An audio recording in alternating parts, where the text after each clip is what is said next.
We recently covered the Rakata in the archives, a species so brutal, so catastrophically abusive in their use of the Force that even the dark side seemed to recoil from them. The Rakata did not study the Force, they did not revere it, they did not seek communion with it, they only treated it as fuel, as something to be burned, harvested, consumed through machines and slaves, stripped of all philosophy, stripped of all restraint. And because of that, the Force seemingly turned against them. A plague swept through their species, severing their very connection, collapsing their empire, and reducing what was once the infinite empire into scattered broken remnants. But Star Wars history is never absolute.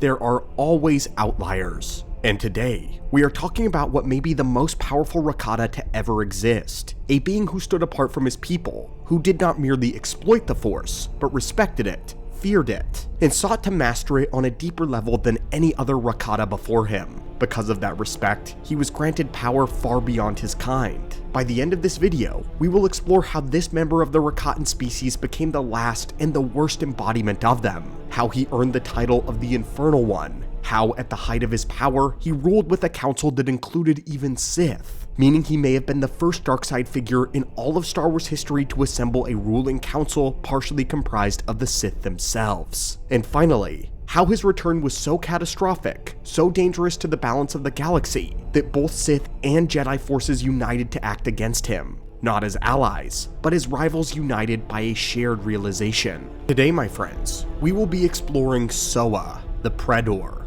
the plague of the galaxy. But first, we must venture to the very beginning, with a different species, the Kwa. The Kwa, the very first species to elevate the Rakata, would later describe them as a plague on the stars themselves, their single greatest mistake. And they were right. The Rakata saw only one destiny: to spread across the stars, to burn world after world, to consume the galaxy until nothing remained except the infinite empire. They used the dark side to fuel weapons of war, engines of conquest, and machines of enslavement. They didn't do it out of philosophy, not even as a path to power, but as a resource to be extracted. To Rakata, the Force was not something to be understood, revered, or even respected. It was something that needed to be burned. This is where the Rakata fundamentally differ from the Sith. The Sith believe in political manipulation, in legacy, in ritual, in reverence to the dark side as a means of elevating the self above the galaxy's so-called lesser beings. But the Rakata had none of that. They were savage, they were brutal, some of the first beings to ever touch the dark side in the galaxy, and because of it, they raged. They possessed no elegance, no refinement, and no decadence. Where the Sith would later cloak themselves in ceremony and ideology, the Rakata bathed only in blood. The blood of conquered worlds, the blood of enslaved species, and eventually, even the blood of their own kind. Their slaves were not merely labor, they were fuel. Force-sensitive captives were fed into machines that converted suffering, terror, and agony directly into power. Their ships ran on literal pain, their computers ran on fear, and at the center of it all stood the Starforge, the most ancient and blasphemous engine ever created, a factory that transformed the dark side itself into endless war. And yet, even among monsters, there are aberrations, and Soa was one of them.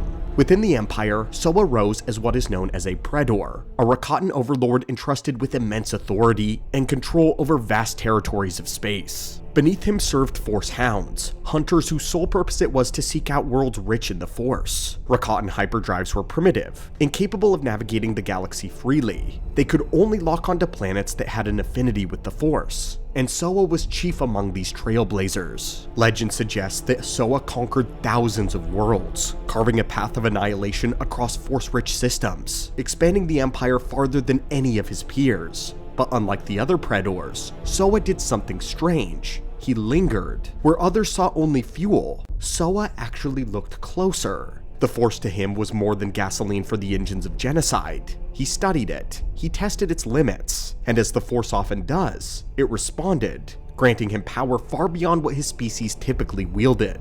But make no mistake, this did not make Soa merciful, it did not make him wise, and it certainly did not make him good. If anything, it made him dangerous, because while other Rakata burned the galaxy indiscriminately, Soa learned how to aim the flame, and the match once struck would burn all the faster. But now, my fellow scholars of the dark side, we reach more familiar territory. Coraban, the jewel of the Infernal One. According to Soa himself, among the thousands of worlds that he conquered, one planet stood above all others, Korriban. He referred to it only as his jewel, a crown set among a galaxy already bent beneath his will.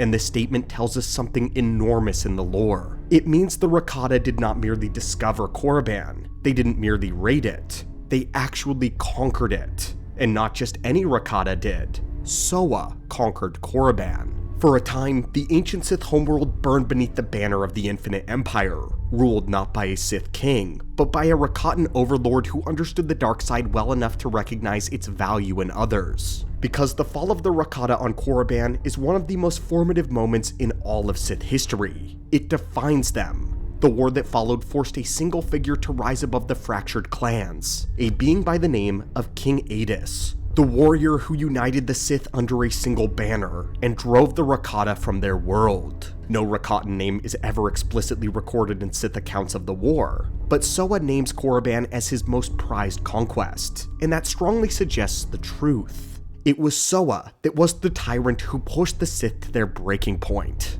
The wars of resistance, the campaigns against an empire that fed on suffering, would eventually wear the king down though. The body of King Adis failed. The Sith Ari, the chosen one, he passed away not in peace, but in exhaustion, forged by war against a force older and crueler than anything the Sith had faced. And yet, before Coraban was lost to the Rakata, Soa did something strange. He did not simply enslave the Sith species, but he elevated them.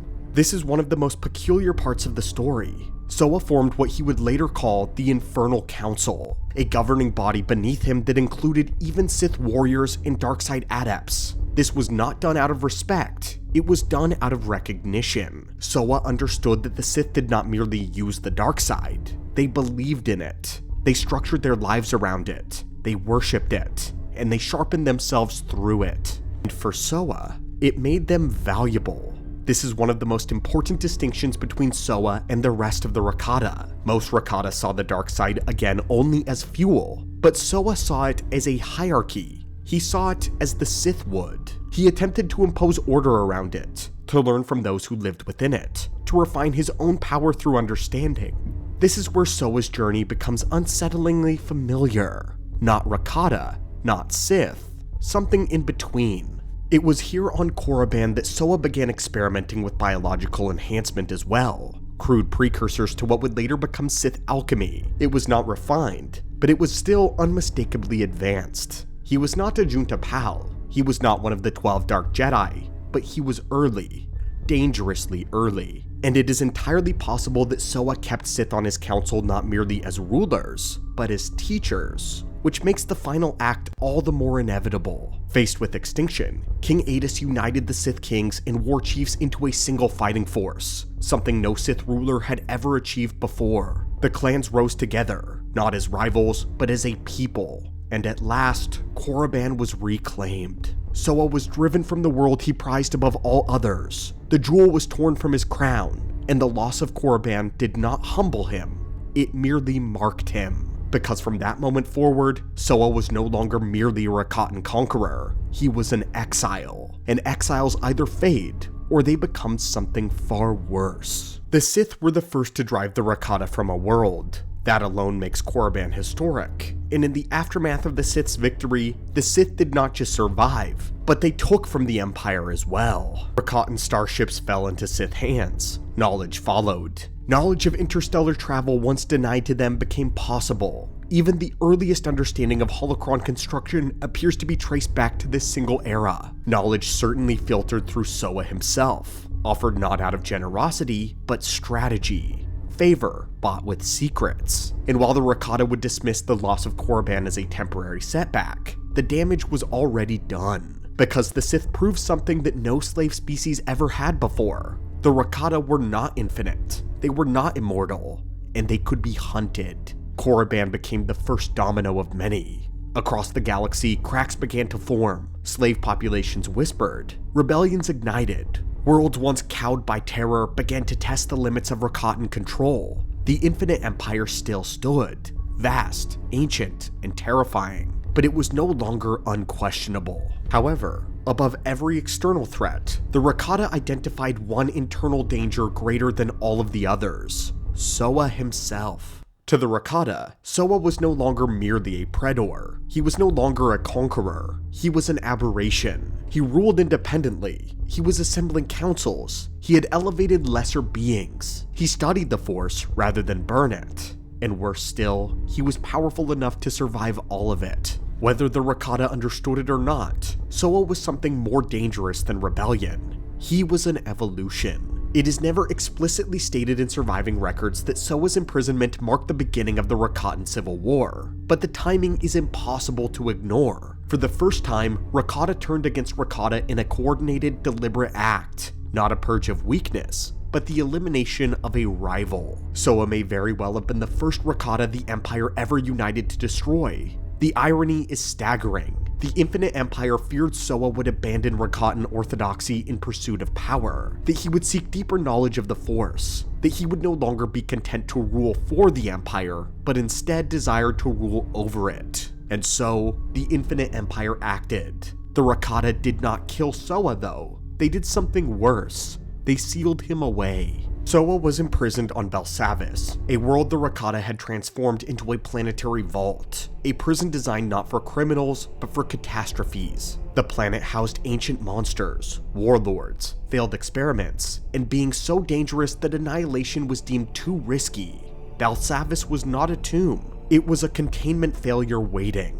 Using Rakatan Infinity-based technology, Force-powered stasis systems drawing from extra-dimensional principles tied to their star maps and their ancient transit sciences, the Rakata constructed what is known as the Eternity Vault. This was not a simple prison. It is a layered failsafe designed to isolate Soa from the galaxy, from the Force, and from history. Or so they believed. The same Infinity-derived technologies that allowed the Rakata to manipulate space, matter, and energy were used to bind Soa in place, using stasis fields, gravity wells, and force-dampening systems engineered not to suppress power, but only delay it, because even the Rakata did not believe that they could destroy Soa.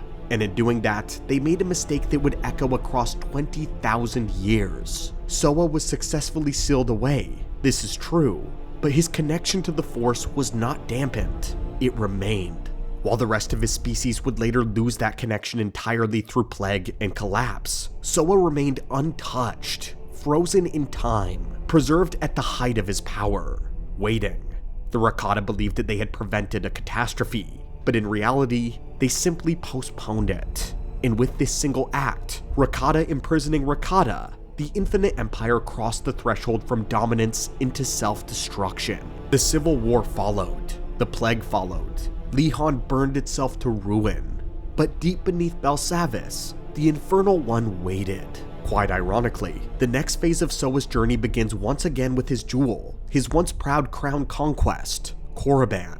It is here that the Sith of the Emperor's reborn empire chose to strike first. Not since the Great Hyperspace War under Naga Sadow had the Sith openly contested Jedi and Republic space on such a scale. Their return was not subtle. On Vitiate's command, it was an announcement written in fire. War engulfed the galaxy, and the Force was bent beneath the weight of two ancient orders colliding once more. Here we need to make a distinction. What the Jedi and Sith wield in this era would be unrecognizable to beings of the distant past, even someone as innately gifted as Soa. These are no longer primal Force users grasping at power. These are orders hardened by schisms, refined through centuries of civil war, betrayal, extinction, and rebirth. Jedi and Sith alike have become apex predators of the Force. They are disciplined, ritualized, and sharpened through endless conflict with one another. Their philosophies are rigid. Their techniques are refined. Their understanding of the Force is no longer instinctual, it is deliberate. Soa, by contrast, wields something older. Soa's power is instinctive and predatory.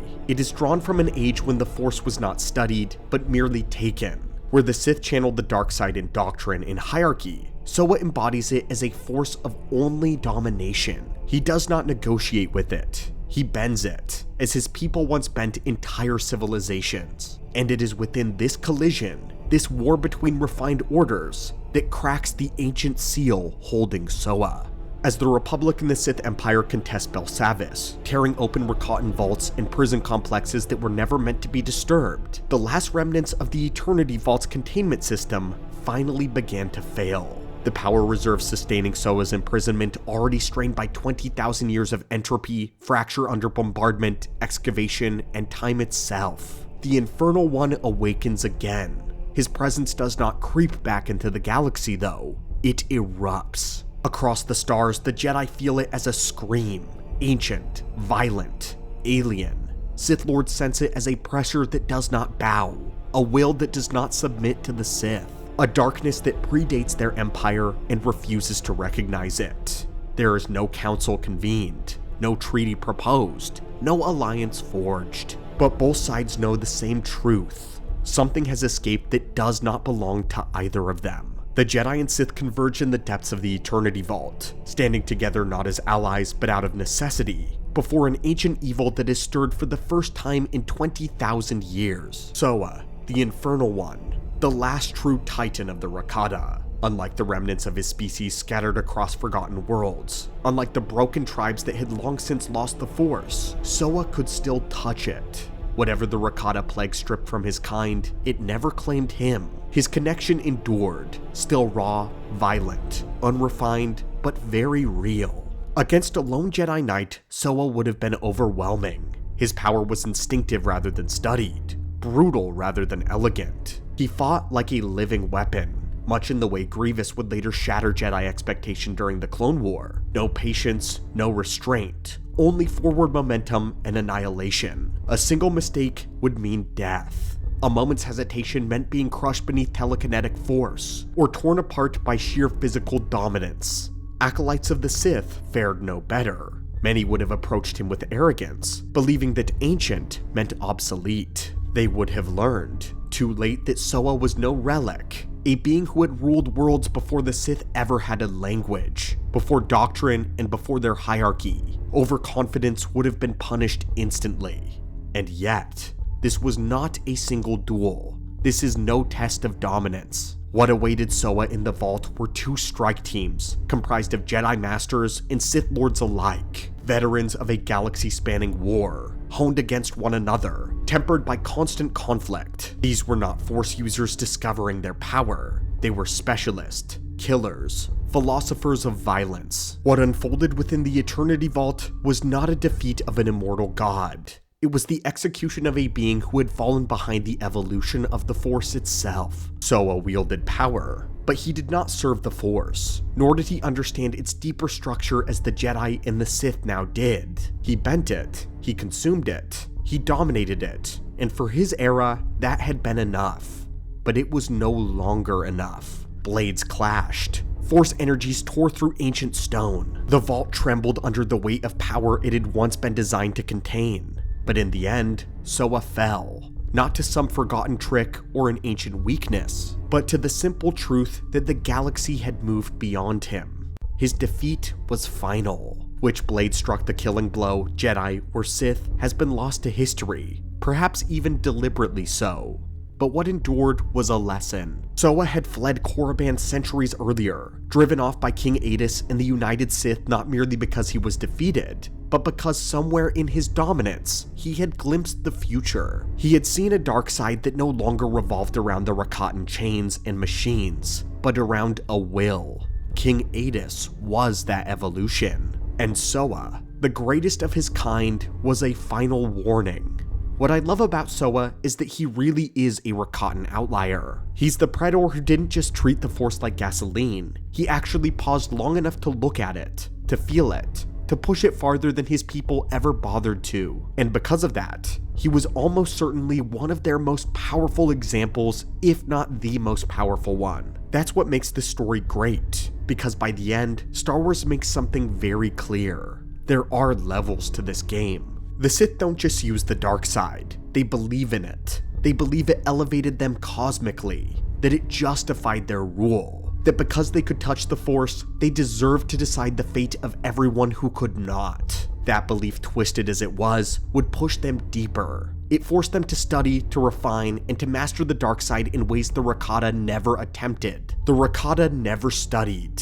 They enslaved and they consumed. They fed machines with agony and they called it mastery. But in truth, they barely scratched the surface of what the dark side actually was. So when Jedi and Sith, two orders that had spent millennia fighting, refining, and obsessing over the Force, finally stood against this ancient, terrifying prodigy, they ran the fade and they won. This wasn't because Soa was weak, far from it. It's simply because of where he reigned. Because raw power without understanding will hit a ceiling, and I think that's why Soa works so well. He's the bridge, the last Rakata who almost became something more, the one who respected the Force just enough to become terrifying, but not enough to survive what would follow him. I love the idea that he ruled Coraban for a time. I love being able to put a name and a face to the era of Rakatan dominance. It makes the moment in galactic history feel real. But with all of that said, let me ask you, do you think Soa was the true prototype of what the Sith would one day become? Or do you think the Sith surpassed the Rakata the moment they stopped treating the Force like fuel and started treating it as their destiny? Let me know your thoughts in the comments down below.